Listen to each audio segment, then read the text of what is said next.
So this is our little field of wildflowers that we planted down by the front of our property here, by the road.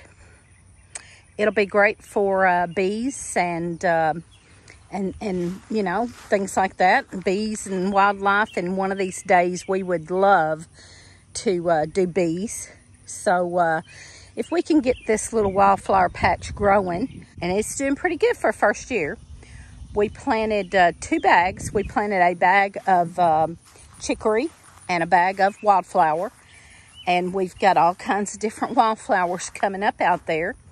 A lot of cosmos and black-eyed Susans and coreopsis. And there's a Mexican coreopsis growing out there that's got the red and yellow. All different kinds of things. Also is our topic for today is growing out here is bachelor's button. Now, it's kind of scattered. It's not growing thick, which none of it is, but we're hoping it will all seed out and do really good next year. So we're just going to leave it untouched, and hopefully next year we'll come out and have even more wildflowers in here.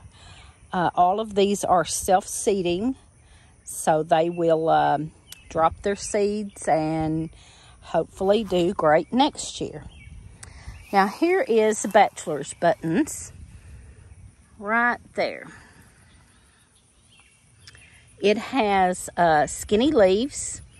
It gets tall with these skinny leaves, kind of a silvery green color. And the flowers are thick in there. They are thick and kind of a curly look, as opposed to a look-alike, which is chicory. And I will show a picture of chicory here.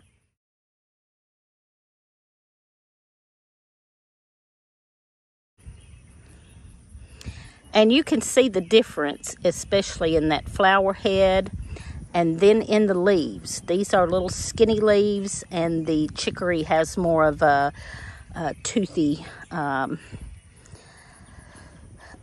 leaf.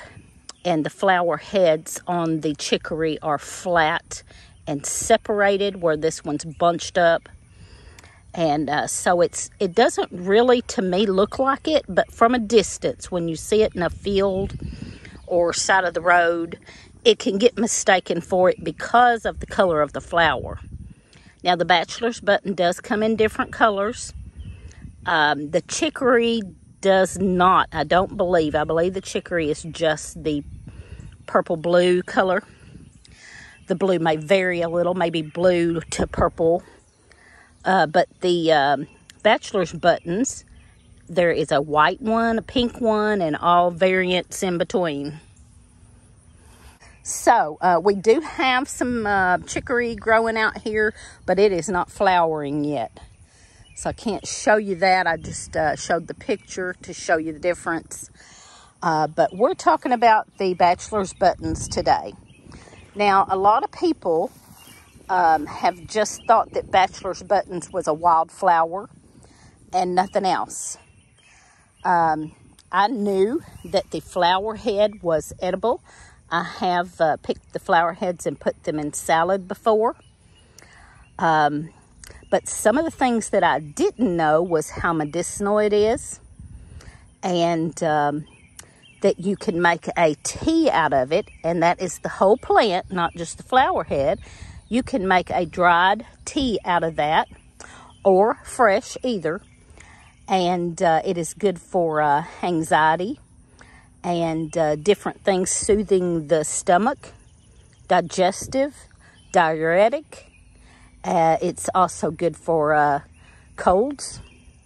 So you can make a medicine out of this, or a dried tea, or you can just put it in soups and salads and smoothies and whatever you want to do with it. It's beautiful in a salad, but you can take the whole plant and cut it up and make a tea, or dry it and make a tea. It is a very beneficial wildflower.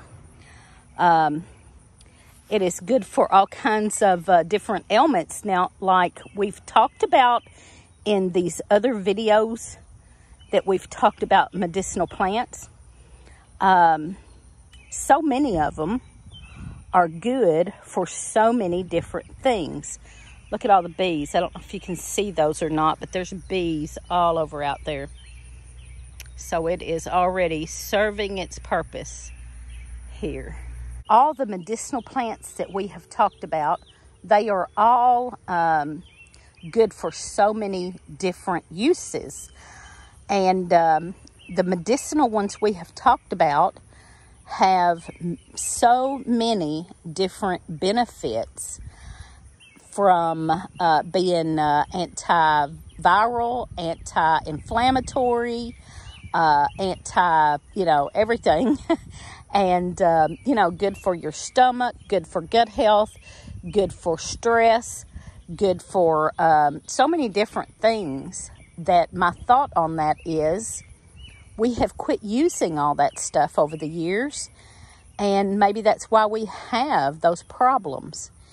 I think that people used to use this stuff more, and all the medicinal plants that we've talked about, people have used them more way back, our ancestors and way back, they used all these things all the time. So maybe that's why they didn't have these problems that we have nowadays, because we have quit using the medicinal plants. And our food nowadays is processed fast food that's not good for you. And we have quit using the things that are good for you. So yeah, that's why we have the problems we have nowadays. And we need to get back to using these medicinal wild plants more that are so good for you, that could heal our bodies. So learn these things, learn these medicinal plants. We have a playlist where we are going over lots of medicinal plants that we actually use ourselves and have learned to use over the years. My dad taught me a whole lot of them, and Lee's family taught him some of them, and then together we've used a lot of them and learned about a lot of them, and we're trying to get back to a time where we are using this stuff daily to heal our bodies. And I believe that will work, and I believe you should try that. Find out what's medicinal wild foraging plants in your area and start using them regularly. So anyway, I'm going to give you a little show of our wildflowers. I'm going to bump this up just a little so you can see some of them. Coreopsis there. Some stuff is just wild plants that are growing here, like this stinging nettle. And there's lots of plantain in there that we have left. Lots of different plants in there that just came up naturally that we're leaving. Wild onions and wild garlic.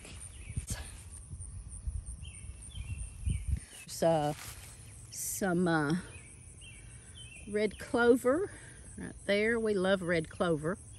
It is beautiful and also edible and medicinal too. There's a pretty little white flower. That is a cosmos. There's lots of cosmos out there. But other things coming up. Now this is supposed to keep coming up an all season, so to speak, an all season type of wildflowers. So there is one of the Bachelor Buttons. There we go. That's a lighter color. It's just a lighter purple, but there is a few, there's some pink and white. And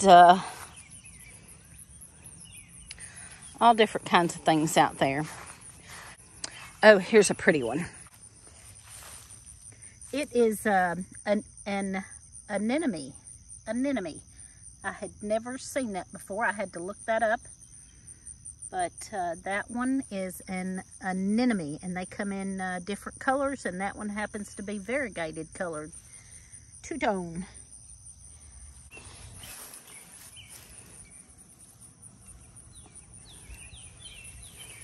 Like I said, lots of cosmos. There's a whiter looking bachelor's button, pink. There's a pink bachelor's button there.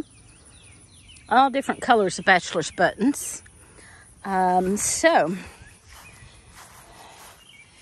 there you go. There's some of our beautiful wildflowers. They're kind of scattered out, not as thick as we hope for them to be later on. But lots of medicinal plants in this little spot we have here. We just took a square. Lee quit mowing a square here. This is way up at the front of our property. Our house is way back that way. So this is just a spot way up at the front by the road. Won't hurt nothing. It's less for him to have to mow, and it will benefit the bees and wildlife, and it will benefit us by being able to pick all these wild medicinal plants that are in here. Just a nice little spot. There's some of that plantain, some of that big plantain. Look at that. Big, nice plantain. That would be great for a salve. You can eat it early on. It's getting a little tougher when it gets that big. You need to eat it if you're going to eat it in the spring. That one would be too tough now. But I could still use it for medicinally, for a salve or something. All right. Some more bachelor's buttons. A blue one and a pink one. So, did you know that bachelor's buttons was medicinal? You might have just thought it was a wildflower, or you might have thought it was a wildflower that you could eat the flower head, like that's what I thought. I did not know it was medicinal till I started doing this, and I'm very happy to learn that it's medicinal. So we will be talking each week about more medicinal plants that we know or have learned. I believe you could heal your body and heal your gut with if you start eating and using a lot of the medicinal plants that grow wild in your area. I'll put a recipe for the tea and a recipe for a bachelor's button and plantain salve. Those will be in the description below. And so I'm not going to show you one. We're just going to talk about it. And I will have the recipes in the description below, because I don't want to bother any of our bachelor's buttons. We want it to seed out for next year. So thank you for watching, and give us a thumbs up and comment and subscribe to our channel, and watch us on Friday nights at 7 p.m. Central Time, where we will have a good time. We have a good time in our live chat. And then the last 30 minutes of our live chat, we talk about foraging wild things. So be sure you check all that out, and let us know how you like this series.